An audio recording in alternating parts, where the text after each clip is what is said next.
하나님의 은혜와 축복이 예배하는 모든 분들에게 함께 하시기를 축원합니다. 제가 한국에 부목사로 목회하던 시절에 제가 섬기던 교회에 남성교회가 있었어요. 나이가 많이 드신 분들이 모인 남성교회이셨는데 이분들 회장님이 한 번은 저를 찾아오셔서 새해 남성교회 사업을 하나 결정했는데 목사님이 좀 도와주십시오 그러더라고요. 그래서 어떤 일을 하시기 원하시는지 말씀하시죠 그랬더니 남성교회가 그 가까운 병원이 하나 있어요.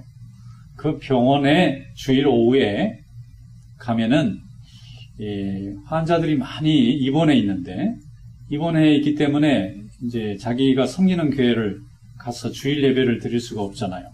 그래서 그분들을 모아놓고 입원으로 인해서 교회당을 가지 못하는 분들을 위해서 병원에서 이제 예배를 드릴 수 있도록 그런 걸 한번 해보겠다는 거예요.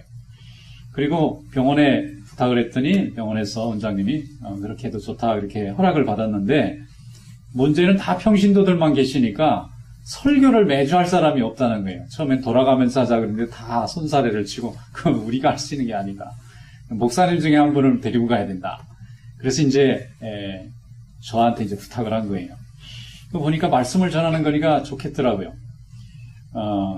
그래서 이제 담임 목사님한테 보고를 하고 이제 허락을 받았어요. 그리고 이제 가는데 가보니까 거의 꼭대기층의 병원에 회의실 같은 게 있는데 아마 의사들이 이제 미팅을 하고 그런 자리 같은 것 같습니다. 근데 거기에 이제 주일날 광고를 해가지고 자기 우리 교회 예배 끝나고 점심 먹고 이제 오후에 한 3시쯤 가는 거예요. 그래가지고 이제 병원마다 이렇게 방마다 예배 드리실 분 오세요 그래가지고 모아가지고 이제 이 꼭대기층으로 오면은 그래서 이제 예배 안내위원도 있고 헌금위원도 있고 반주자도 있고 앞에 사회자도 있고 대표기도도 하고 다 예배를 짜가지고 올라가서 이제 설교만 제가 제 순서 하면 돼요. 축도만 해드리고. 근데 처음엔 몇 사람 없었는데 시간이 갈수록 환자들이 많아지고 또 어떤 분은 몇 달씩 장기 치료하는 분은 거기 그날만 기다리시는 거예요. 그러면서 은혜도 받고 또 저도 은혜도 많이 받고 그래서 제가 느낀 거예요. 야, 생각보다 교인들이 굉장히 예배를 사모하시는구나. 어떤 분은 그 예배 시간을 그렇게 기다리시고 또 헌금도 해요. 환자들이 헌금을 하면 헌금을 가지고 또 선교비에 쓰신다는 거예요.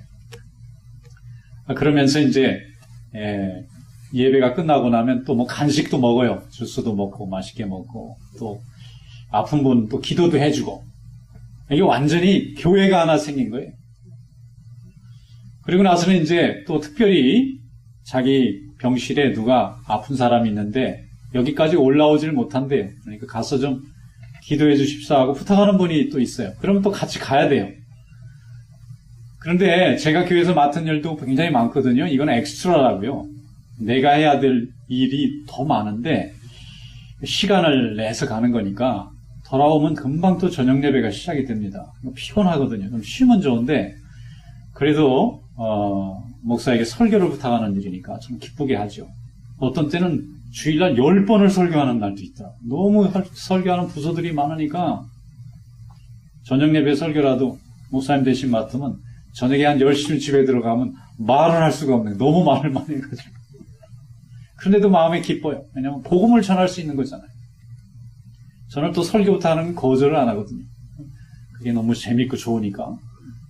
그런데 한 번은 이제 나이가 많이 드신 남자 선교회신데 이제 어른들이시니까 제가 뭐 아마 아들이나 손자쯤 될 겁니다. 목사님 앞장 세우고 이제 막 이분들이 따라다니니까 너무 존경스러우니까 저도 따라다니는 거예요.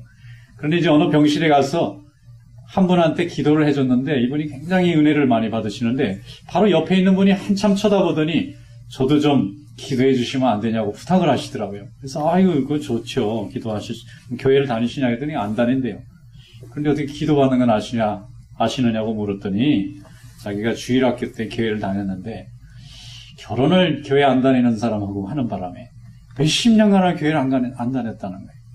언젠간 데려가야지 하면서 세월을 지내다 보니까 벌써 이렇게 훌쩍 지나가서 지금 이제 중병이 걸려가지고 이제 수술을 받고 이렇게 누워있다 보니까 그 교회 가고 싶은 마음이 많이 생겨났다는 거예요. 그래서 오늘 목사님이 마침 오신 거 보니까 하나님이 보내주신 것 같아. 아니, 또 이렇게 말씀하시니까 내가 할 말이 없잖아요. 그래서 다 만사 제쳐놓고, 분명히 그러면 하나님이, 그 선생님하고 나를 만나게 해주신 것 같으니까, 우리 여기서 결단하고 기도하고, 다음 주는 교회 갑시다. 그러니까, 그 자리에서 예 하시더라고요. 해보겠다는 거예요. 그런데 교회 갑시다 그러고, 할 수 없이 안 가고 싶은데도 입장 곤란하니까 예 하고 안 오는 사람이 많거든요. 그래서 이분도 그러려나, 그렇게 생각했어요. 그런데 그 다음 주 교회 오셨더라고요. 등록하고, 새신자 공부도 하고, 또 열심히 믿음 생활도 하고, 나는 찬양대원도 하시고, 교회 남성계에도 하고, 병원도 거기 예배 드리는데도 열심히 나오고, 아주 나중에는 얼마나 믿음이 좋은 분이 되는지 몰라요. 아주 그냥 물 만난 고기야, 완전히. 너무 신나는 거예요. 예배만 있으면 막 다 쫓아다니고 싶어. 몇십 년 동안 굶은 걸 그냥 한 번에 다 해결하시려고 그러는지, 그냥 예배가 너무 좋으시다는 거예요. 그 예배 드린다고 뭐 노는 것도 아니고 먹는 것도 아닌데도 하나님과 함께하는 기쁨을 아는 거예요. 그래서 제가 생각하기를 성령님께서 우리를 만나시게 하는 역사가 있는 줄로 믿습니다. 성령의 역사라는 것은 무슨 사람이 갑자기 막 기적으로 뒤집어지고 이런 게 아니라 굉장히 내추럴하고 굉장히 리저너블하고 굉장히 현실적으로 성령께서 우리 가운데서 역사하세요. 사람과 사람의 만남 속에 성령의 인도하심과 섭리가 있습니다. 병을 낫게 하거나 방언을 하거나 기적을 보거나 큰 위기를 넘기는 것도 성령이 함께 하시는 일이지만 정말 자연스럽게 사람과 사람이 만나고 모임과 모임 가운데 그리스도의 이름이 나타나고 하나님이 예배 받으시는 것에는 성령의 역사가 있는 줄로 믿습니다. 오늘 여러분들 다 성령의 은혜 가운데 그 인도하심으로 성전에 나와서 예배하고 믿음으로 영광 돌리는 줄로 믿습니다. 어떤 분이 책을 썼는데 이런 책을 썼더라고요. 성령님은 중매쟁이 이렇게 썼더라고요. 그래서 경망스럽게 왜 이렇게 썼을까? 성령님이 왜 중매쟁이가? 생각했더니 그 말이 맞아요. 중매쟁이가 뭐죠? 좋은 신랑감이고 좋은 신부감인데 서로 만날 줄을 몰라. 만날 기회도 없어. 자기 짝인지도 모르고 각자 그냥 살고 있는데 중매쟁이가 붙여요. 붙여가지고 어느 날 만나서 서로 만나보니까 그냥 첫눈에 반했어. 이렇게 되면 이게 짝이에요. 중매쟁이가 제의를 잘한 거예요. 그래서 가정이 이루어지면 또 새 생명이 탄생하고 하나님의 역사가 이루어지잖아요. 근데 또 잘 안 되는 경우도 있죠. 그래서 중매를 잘하면 양복을 하나 얻어 입고 잘못하면 뺨이 몇 대라고요? 석 대를 맞는다는 말이죠. 얼마나 화가 났으면 뺨을 때리겠어요. 고맙기는 한데 또 자기가 받은 상처를 또 중매쟁이한테 다 푸는 수밖에 없잖아요. 근데 성령님은 우리가 하나님을 하겠다고 믿음으로 각자 있어요. 하나님이 볼 때는 소중한 믿음입니다. 하나님이 쓰시기 다 좋은 목재인데 여기 만나야 뭔가 역사가 일어날 때 하나님이 중매하시는 줄로 믿습니다. 그래서 남자 여자도 중매하지만 하나님이 믿음의 사람을 중매도 시킵니다. 그래서 믿음의 사람과 믿음의 사람이 만나서 믿음의 열매를 맺고 믿음의 역사를 이루는 줄로 믿습니다. 그러니까 우리가 하나님의 말씀과 하나님의 인도하심에 예민하고 또 우리를 하나님 앞에 온전히 드리면 하나님이 우리를 쓰십니다. 그래서 교회도 이루어지게 만들고 믿지 않는 자들 예수 믿게 만들고 평생 주일 성수하고 평생 하나님을 섬기고 하나님의 나라를 확장하는 그런 귀한 일꾼으로 하나님이 쓰시는 줄로 믿습니다. 오늘 본문 말씀에 보면 이런 하나님의 이렇게 연결해 주시는 역사의 증거가 나옵니다. 성령님이 하루는 14 빌립도로 광야에 나가서 내 일을 좀 보고 와라 그렇게 말씀하셨어요. 그러니까 이 빌립 집사가 이상하거든요. 사람을 만날 거면은 시내로 들어가야 되는데 왜 광야로 가야 되나? 광야에 사람이 없잖아요. 허허벌판에 뭘 하시려고? 무슨 기도를 하라고 그러시나? 아니면 뭐 모세가 십계명을 주신 것처럼 나한테 뭘 계명을 주시려고 하나? 그렇지만 말씀하셨으니까 더 물으면 안 될 것 같아서 순종했습니다. 광야에 나갔어요. 허허벌판에 아무것도 없습니다. 먼지만 날아다니고 그냥 모래만 있고 그냥 조그만 나무들만 있는데 아니 도대체 여기서 나를 뭘 하시려고 여기 가만히 있어라. 그러니까 서서 구경하는 거예요. 그냥 바람만 휙휙 지나가고 하늘은 맑고 햇빛은 쨍쨍 내리쬐는데 아니 사람 하나 만날 수 없고 아니 도대체 성령님이 왜 나를 여기에 이렇게 보내요. 우두커니 고목나무 서 있듯이 한참 서 있는데 저 멀리서 먼지가 나면서 뭐 하나가 와요. 보니까 마차인데 보통 마차가 아닙니다. 의리의리한 왕의 수레가 달려옵니다. 보니까 왕은 안 타고 있고 이디오피아의 국고를 맡은 그 최고 높은 내시 그 벼슬아치가 앉아가지고 확 달려오는데 거기 뭐 혼자 왔는지 수행원들이 같이 있는지 모르지만 아무튼 보통 수레는 아닙니다. 지금으로 말하면 으리으리한 리무진 하나가 막 사막을 지나가는 식이에요. 그런데 하나님이 빌립 집사에게 빨리 달려가서 저 사람에게 성경을 가르치라는 거예요. 그러니까 성경 말씀에 보면은 빌립이 달려갔다고 돼 있어요. 막 달려갔습니다. 여보셔 잠깐만 서보세요. 그러니까 달리던 사람이 섰습니다. 누구냐? 그러니까 혹시 지금 뭘 하고 있느냐 봤더니 성경책을 들고 있는 거예요. 성경책이 지금은 이런 페이퍼로 돼 있지만 옛날에는 파피루스나 양피로 돼가지고 두루마리 같이 돼 있거든요. 이걸 쭉 펼쳐놓고 읽는데 이사야서를 읽는 거예요. 한눈에 봐도 이사야서인지 알겠어요. 그래서 빌립이 하나님이 역사하시는구나 싶어가지고 물었습니다. 그거 읽는 거 알고 읽으십니까? 그러니까 그러지 않아도 내가 읽긴 읽는데 무슨 소리인지 알 수가 없다고 이게. 혹시 당신이 이거 좀 알 수 있느냐? 내가 너무나 잘하는 책입니다. 그러면 나 좀 이거 좀 이해를 좀 시켜달라. 내가 도무지 이 이사야서를 10번도 20번도 읽는데 무슨 소리인지 모르겠다는. 잘 이해가 되다가 이사야 53장부터 막힌, 이사야 53장부터. 이사야 53장에는 뭐가 나오느냐면은 앞으로 세상을 구원할 그리스도가 오시는데 이분은 세상 권력을 갖고 사람을 지배하는 왕이 아니라 스스로 고통받고 고난받고 도살장에 끌려가는 양같이 무기력하게 끌려가서 죽임까지 당하는데 그게 만민을 구원하는 구세주가 된다는 그런 말씀이 들어있어요. 그러니까 이 내시가 이해가 안 되는 거예요. 세상을 구원할 자면 권세가 있어야 될 텐데 이 사람은 거꾸로 매 맞고 끌려가서 죽는데 무기력하게 죽는 이 사람이 무슨 그리스도를 하겠느냐 이거예요. 그런데 이 사람이 모든 사람의 죄를 다 용서하고 만민을 구원할 구세주가 된다. 그 다음에 56장에 가면 더 중요한 말이 있어요. 이사야 56장에. 이제 본자손 유대 사람들이 버림받고 오히려 이방 사람들이 하나님 나라의 본자손이 돼서 하나님께 거룩한 예배를 드리는데 그동안은 유대인만 드리는 제사를 받으신 하나님이 이제는 이방인들이 드리는 제사를 받는 날이 온다는 거예요. 이 사람이 거기서 이제 꽂힌 거예요. 도대체 이게 나는 자기가 성경 말씀 그렇게 많이 읽어봤지만 이 말이 무슨 말인지 알 수가 없잖아요. 그래서 막 고민하고 있는데 마침 그 사람이 빌립이 나타난 거예요. 그래서 설명을 해주라니까 이 사람이 쭉 설명을 해줬어요. 설명을 해줄 때 성령님께서 이 내시의 마음을 감동시킨 줄로 믿습니다. 이디오피아 사람은 아프리카 사람입니다. 그 당시 세계 최고 강대국은 애굽이고 두 번째 강대국이 이디오피아예요. 지금은 가난한 나라지만 고대에는 대단한 문명을 가졌던 나라입니다. 그 나라에 내시로 있는 이 국고를 맡은 내시라는 것은 왕이 모든 나라 살림을 열고 닫는 걸 이 사람한테 맡긴 거예요. 이거 보통 실력 있는 사람이 아닙니다. 이 사람의 권세는 대단했을 거예요. 근데 이 사람이 묘하게도 예루살렘에 와서 유대교로 개종을 했어요. 하나님에 대한 간절함이 있는데 이디오피아에는 모두 미신들밖에 없어요. 하나님을 제대로 가르쳐주는 신이 없으니까 이 사람이 하나님을 알고 싶어서 고생하다 보니까 유대교에서 하나님이 누군지를 가르쳐준 거예요. 그래서 이 사람이 유대교인이 됐어요. 근데 유대교인이 되고 보니까 율법을 지켜야 돼요. 율법을 지켜야 되니까 1년에 한 번씩은 예루살렘 성전에 와서 성지순례를 하고 유월절을 지키고 가야 됩니다.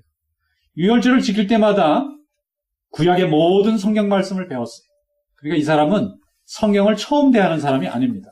우연히 받은 책도 아니고 치열하게 말씀을 가지고 하나님을 알아보려고 애를 쓴 사람이에요. 성경 공부 많이 한 사람입니다. 또 예배란 예배는 다 지킨 사람이에요. 자기는 이디오피아의 최고 권세를 가진 사람이지만 유대교에서 하나님을 알려줬기 때문에 하나님을 알고 싶은 마음으로 해마다 성전에 올라가서 절기도 지키고 또 율법도 배우고 예배도 드리면서 하나님 앞에 정말 가까이 가려고 애썼던 아주 훌륭한 믿음의 사람입니다. 그런데 이사야서 53장에 가서 막혀버렸어요. 하나님의 말씀 다 이해가 되는데 도대체 이분이 누구를 말하는 거냐 이거예요. 세상을 구원할 자가 왜 죽임을 당해야 되는지 자기에게 이해가 안 되는 거예요. 이렇게 힘없는 자가 어떻게 이 세상을 구원할 수 있겠나. 그런데 하나님의 말씀은 이런 자가 세상 모든 만민을 구원할 뿐만 아니라 그 다음에 이제 유대인이 아니라 이방인을 통해서 하나님이 영광을 받으신다. 그 얘기가 나오니까 이 이디오피아 내시는 희망을 가져보는 거예요. 나는 유대교로 개종을 해야만 유대인이 돼야만 하나님 앞에 예배드릴 줄 알았는데 이 이사야서 53장에 나와서는 유대인으로 혈통적으로 신분을 바꾸지 않고도 자기가 이방인 그대로 아프리카 사람인 신분 그대로 이 그리스도만 믿기만 하면 자기의 예배도 받으신다고 하니까 이 사람이 감동이 돼서 그게 누구냐 하고 궁금해하는데 빌립이 탄 거예요. 그래서 예수 그리스도를 가르쳐 주신 줄로 믿습니다. 이게 뭐냐면요, 수학 문제를 학생이 풀어요. 인수분해부터 미분, 적분 다 풀고 굉장히 어려운 것도 다 푸는데 딱 걸리는 거예요. 안 풀려, 거기 가서. 다른 거는 다 풀렸는데 머리가 좋은 학생입니다. 평소에 모든 수학 문제를 다 푸는데 한 문제에 가서 안 풀리는 거예요. 그러면 공부 잘하는 학생은요, 그거 풀 때까지 몇 달이고 몇 년이고 고민합니다. 공부 안 하는 사람은 에이, 내 실력이 아닌가 보다 말지만 자기가 좀 공부 좀 한다 생각하는 사람은 풀어야 돼요. 이거 안 풀으면은 못 살아, 이 사람. 그냥 유명한 선생님, 수학 학자들 쫓아다니면서 풀어야 되는데 이 내시가 이런 사람이에요. 하나님을 믿어도 대충대충 적당적당 믿는 게 아니라 정말 하나님을 믿는 결과가 이렇게 인간의 변화와 세상의 변화로 나타난다면 이 하나님이 누구신지 나는 정말 제대로 알고 싶다. 그러니까 집에 가는 길에 그걸 들고 앉아있죠, 지금.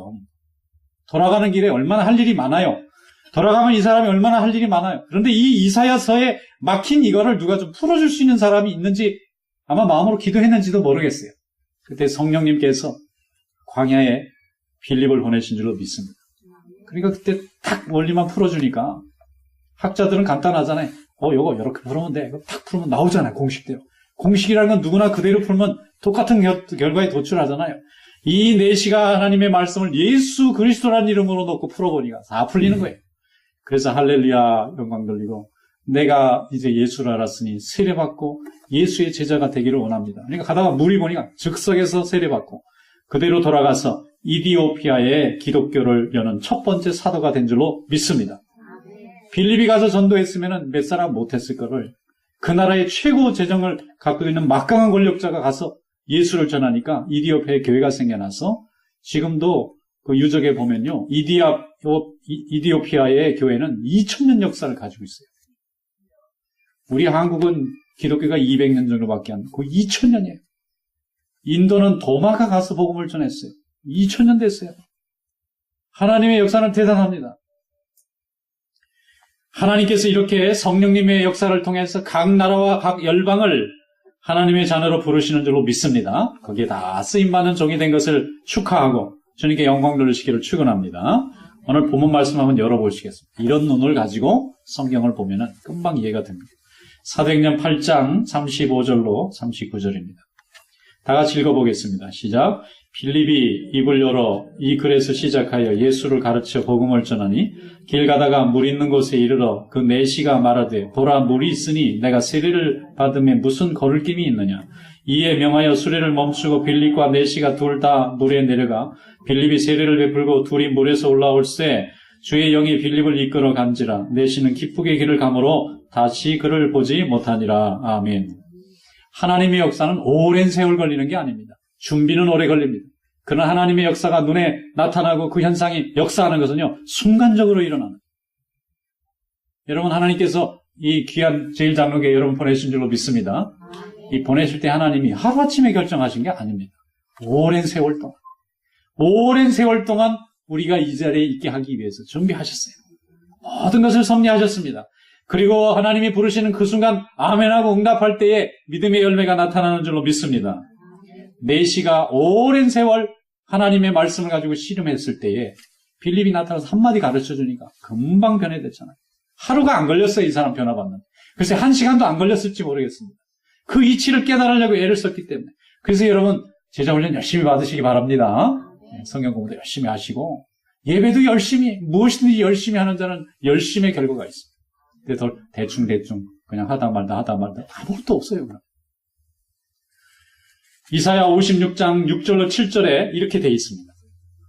또 여호와 연합하여 그를 섬기며 여호와 이름을 사랑하며 그의 종이 되며 안식일을 지켜 더럽히지 아니하며 나의 언약을 굳게 지키는 이방인마다 내가 곧 그들을 성산으로 인도하여 기도하는 내 집에서 그들을 기쁘게 할 것이며 그들의 번제와 희생을 나의 제단에서 기꺼이 받게 되리니 이는 내 집은 만민이 기도하는 집이라 일컬음이 될 것임이라. 할렐루야. 내시가 이걸 읽은 거예요. 빌립이 이걸 설명해 준 거예요. 이방인마다, 하나님을 사랑하는 이방인마다 드리는 제물을 다 이제 연락받는 그런 새로운 구원의 시대가 고난받는 종이 여는 구원의 시대가, 만민이 기도하는 기도의 집이 열리는 시대가 우리에게 오는구나. 그럼 난 예수님을 받아들이고 이제는 해마다 한 번씩 율법을 지키기 위해서, 또 절기를 지키기 위해서 안식일에, 또 예루살렘에 굳이 그렇게 성지순례 하지 않고도 내 나라, 내 민족이 있는 이디오피아에 예수를 믿는 마음으로 예배드리면 그 예배도 하나님이 받으신다고 믿은 것입니다. 그때부터 이제 이디오피아의 교회가 시작된 예배를 드리게 되었습니다. 유대인만 받는 제사가 이제 이방인도 다 받으시겠다는 하나님의 말씀을 복음으로 받아들였어요. 이제는 하나님을 모두 다 직접 만날 수 있는 길을 연 것을 기뻐하면서 이 내시가 돌아가서 그 나라에 하나님의 교회를 세우고 많은 하나님의 일꾼을 세우고 세례하고 복음 전하고 주님께 돌아온 이들이 많아진 줄로 믿습니다. 하나님의 역사는요, 아무 때나 하는 게 아니라 추수하는 때가 따로 있습니다. 아무 때나 교회에 몰려오는 게 아닙니다. 교회에 몰려오는 때가 있어요. 아무 때나 교회가 세워지는 게 아니라 교회를 세워야 될 때가 있습니다. 또 주님에게 돌아갈 때가 있고 세례를 받아야 될 때가 있어요. 하나님이 역사하시는 때입니다. 그때 순종하는 자는 하나님이 쓰시는 줄로 믿습니다. 사도 바울이 로마서 1장 16절에 이렇게 말씀했어요. 내가 복음을 부끄러워하지 아니하노니 이 복음은 모든 믿는 자들에게 구원을 주시는 하나님의 능력이 됩니다. 먼저는 유대인에게요, 그 다음에는 헬라인에게로다. 복음에는 하나님의 의가 나타나서 믿음으로 믿음에 이르게 하느니 기록된 바 오직 의인은 믿음으로 말미암아 살리라 함과 같으니라. 할렐루야. 이게 이제 사도 바울이 유대인과 헬라인을 바라보고 한 말인데, 그때는 칸셀이 두 개뿐입니다. 유대인 아니면 이방인이에요. 그런데 헬라 사람들은 헬라인 그러면 세계 모든 나라 사람을 다 헬라인이라고 본 거예요.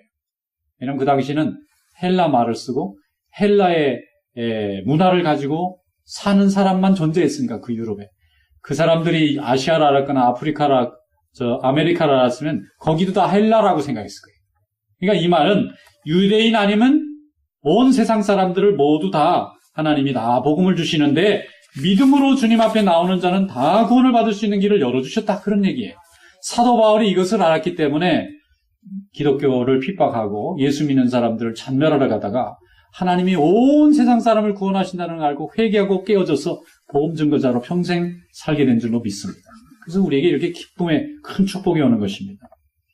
여러분, 교회에서 우리가 전도할 때 보면은 처음 예수 믿는 분들도 예수 잘 믿지만 뭔가 좀 다른 종교적 경험이 있는 분이 예수를 참 잘 믿습니다.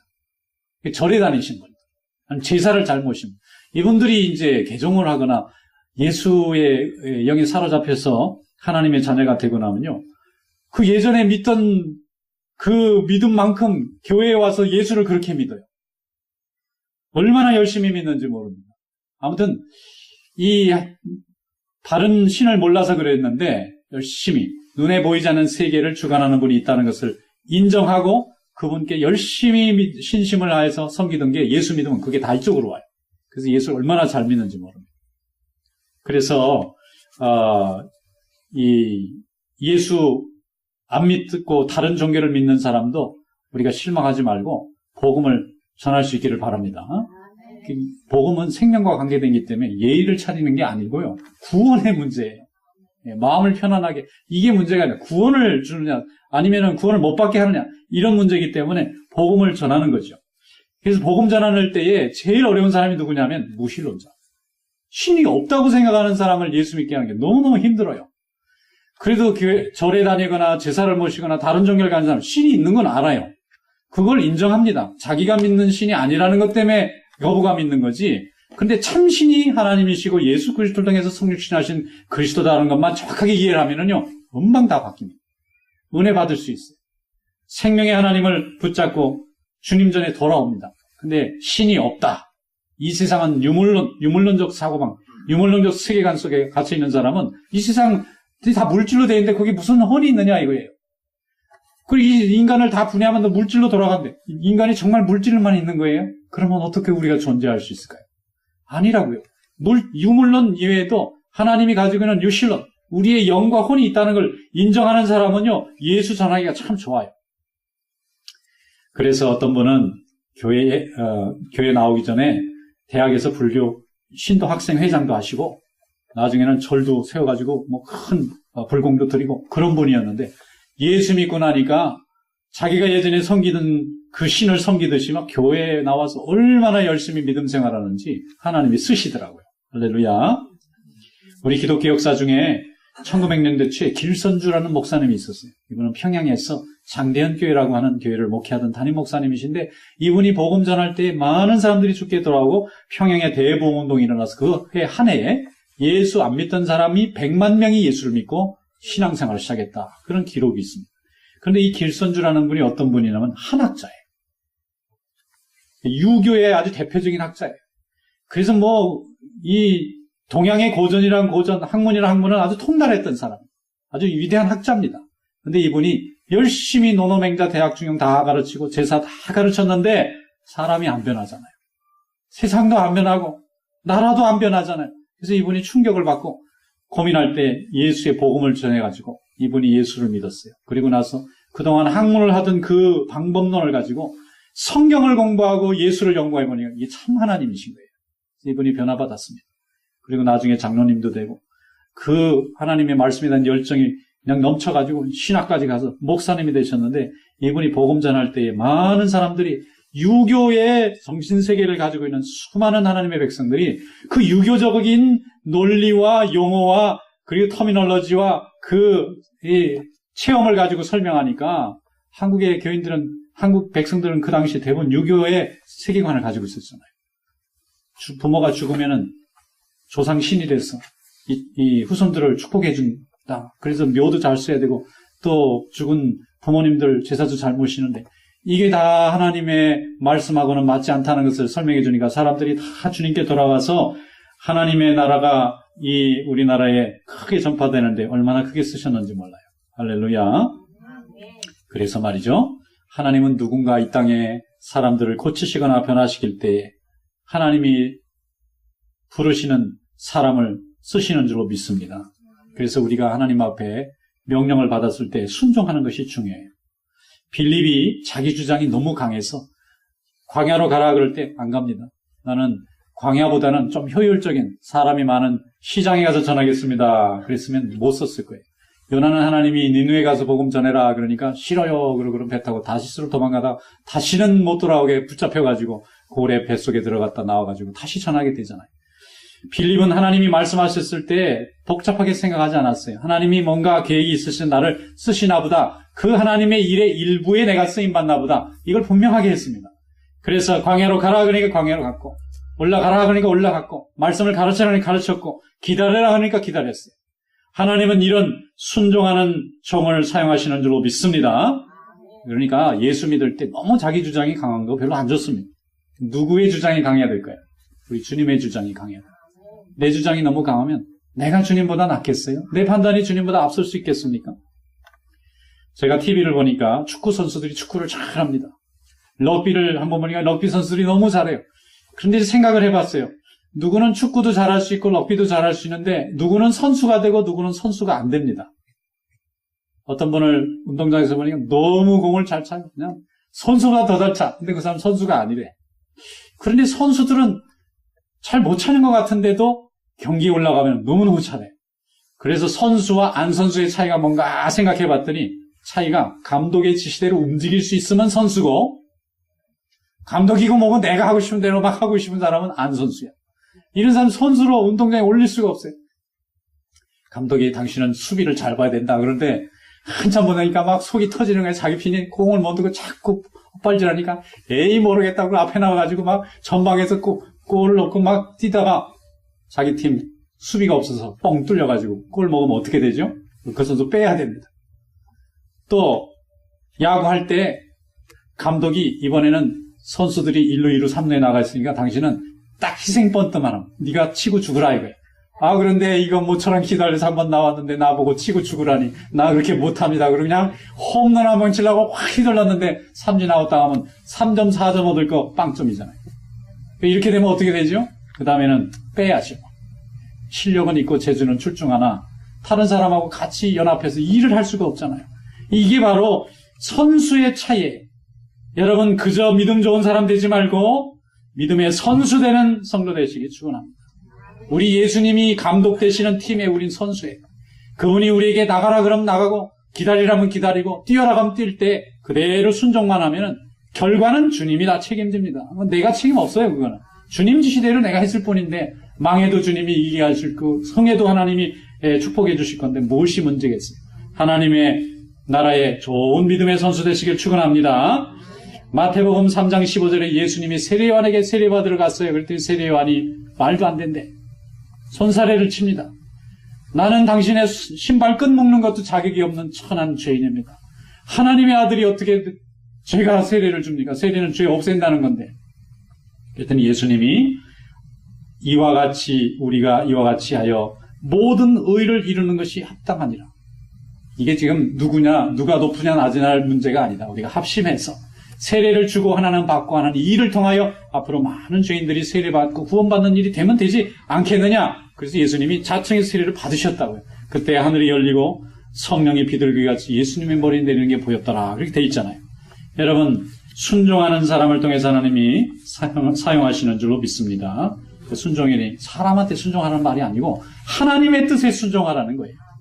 로마서 15장 17절 18절 그러므로 내가 그리스도 예수 안에서 하나님의 일에 대하여 자랑할 것이 있거니와 그리스도께서 이방인들을 순종하게 하기 위하여 나를 통하여 역사하신 것 외에는 내가 감히 말하지 아니하노라. 그 일을 말과 행위로 표적과 기사로 능력과 성령의 능력으로 이루어졌다 그랬어요.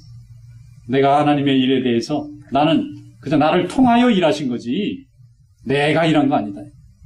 내 능력과 내 지혜로 한 게 아니고 하나님의 능력과 기사와 표적과 성령의 역사로 이루신 일이기 때문에 내가 자랑할 것이 없노라 이 얘기. 이런 하나님의 역사에 쓰임받는 종 되시기를 축원합니다. 로마서 16장 19절 말씀합니다. 너희의 순종함이 모든 사람에게 들리는지라. 그러므로 내가 너희를 말미암아 기뻐하노니 너희가 선한 데 지혜롭고 악한 데 미련하기를 원하노라. 아멘.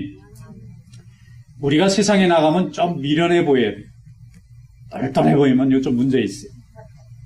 너무 막 이해관계 밝고 너무 초세가 밝으면 하나님을 기대는 느낌이 안 들잖아요. 그런데 세상에는 조금 미련하되 대신 하나님의 일을 할 때는 청명하고 성실하고 충성스럽고 지혜롭게 되시기를 축원합니다. 그럼 하나님이 굉장히 높이 쓰십니다. 우리의 상상을 초월할 만큼 높이 쓰십니다. 어떤 교인 한 분이 믿음이 좋은데 하나님 앞에 좀 헌금을 많이 하고 싶은 게 꿈이에요, 이분이. 가진 거 다 갖춰져 있는데도 남들이 하는 거 보면 나도 한번 좀 잘해봤으면 하는데 한 번은 기도를 했대요. 하나님, 제 집이 팔리면 그 중에 11조하게 주시옵소서. 굉장히 큰 돈입니다. 그리고 나서 몇 년이 지났는데 집을 팔아야 될 상황이 생겼어요. 갑자기. 나가려는 문제가 됐어요. 그래가지고 그냥 이걸 팔았습니다. 팔았는데 옛날에 약속한 게 생각이 나요. 이거 내야 되나 말아야 되나 막 고민을. 야복강에서 야곱이 고민하듯이 이게 물질을 갖고 이제 고민하는 거예요. 야, 이거면 이게 1년을 살 수, 막 고민이 되는데, 그래도 믿음이 있는 분이라 하나님 드리겠습니다. 그리고 이제 바쳤어요. 그러고 나니까 집에 살 데가 없잖아요. 집을 팔아버렸지. 그 중에 돈도 없어졌지. 하나님 어떡할까요? 그랬는데 갑자기 직장에서 부르더니 해외로 지사로 보낼 테니까 가서 근무하라 그래가지고 이분이 신이 난 거예요. 그러자 나는 가고 싶었는데, 이게 해외 주재원으로 보내줘가지고 너무 좋다는 거예요. 집이 필요 없어도 되게 하나님이 다 준비해놓고 테스트를 하는 거예요. 테스트. 그거 안 냈으면 어떻게 될까요? 해외 발령 없는 거지. 하나님을 믿고 의지하는지 테스트 통과 못했으니까 한번 해외 나와서 애들도 가르치고 세상 견문도 넓히고 그랬는데 하나님과 바치니까 하나님이, 그래서 이분이 그 다음부터는요, 하나님이 약속한 거 바치세요. 하나님 말씀 순종하세요. 그럼 하나님이 자기가 평소에 원했던 걸 다 들어주시더래요. 할렐루야. 헌신이라는 것은 무엇입니까? 내가 하고 싶은 일을 하는 것이 헌신이 아니고 내가 하고 싶지 않은 것을 하는 것이 헌신이에요. 내가 하고 싶은 일을 하는 것은요, 감사합니다. 약속이에요. 빚지는 거예요. 그런데 내가 하고 싶지 않은 걸 내가 하면요, 주님이 빚지시는 거예요. 주님이 이제 나 책임지실 거예요. 그런 주님을 만나시기를 축원합니다. 아이가 수영을 배울 때 아빠가 물에 들어가서 얘야 뛰어내려라 그러면요, 잘 못 뛰어내립니다. 왜냐하면 뛰어내리면 자기 키 몇 배나 되니까 꼬르륵 잠기면 죽을 것 같거든요. 뛰어내려야 네가 수영을 배운다. 무서워요. 못 뛰어내. 그런데 아빠를 믿고 한번 뛰어내려라 그래서 아빠를 믿고 뛰어내리는 아이는 처음에는 좀 허부적거리지만 결국은 수영합니다. 스스로 물을 거슬러 갈 수 있어요. 그런데 믿을 놈 하나도 없다. 그리고 뛰어내리지 않는 아이는 끝내 수영을 못 배워요. 그 순간은 안전했을지 모르지만 물만 보면 평생 무서워하고 살아야 돼요. 수영할 줄 알고 마음대로 수영. 아빠 없어도 마음대로 수영할 수 있어요. 하나님이 우리에게 헌신, 죽을 것 같은데 뛰어내리라고 할 때는요, 다 하나님이 더 큰 복을 주시려고 준비하고 우리한테 얘기하시지, 우리 죽어버리라고 뛰어내리라 하시는 분이 아니십니다. 하나님께서 이렇게 복을 주실 줄로 믿습니다. 하나님께 영광 돌리시기를 축원합니다. 갈라디아서 2장 20절 말씀합니다. 이제 내가 육체 가운데 사는 것은 나를 사랑하사 나를 위하여 자신을 버리신 하나님의 아들을 믿는 믿음 안에서 사는 것이니라. 이제는 그동안 내 판단, 내 실력 믿고 살았지요. 그러나 이제는 주님의 실력을 믿고 주님의 은혜를 믿고 주님의 보호를 믿고 그분에게 나를 던지는 것입니다. 죽을 수도 있습니다. 그러나 결코 죽게 하지 않습니다. 또 큰 고통이 따를 수 있습니다. 그러나 고통의 변해서 기쁨과 환희로 바꾸시는 하나님의 역사가 있는 줄로 믿습니다. 이런 주님께 온전히 순종하고 헌신하는 믿음의 종들이 되시기를 주님의 이름으로 축원합니다. 기도하겠습니다. 감사하신 하나님, 오늘 저희들에게 귀한 믿음을 주시고 복음을 허락해 주셔서 감사합니다. 주님의 뜻에 합한 자로 주님의 뜻에 쓰임받는 귀한 삶이 될 수 있도록 인도하여 주시옵소서. 예수님의 이름으로 감사하며 기도하옵나이다. 아멘.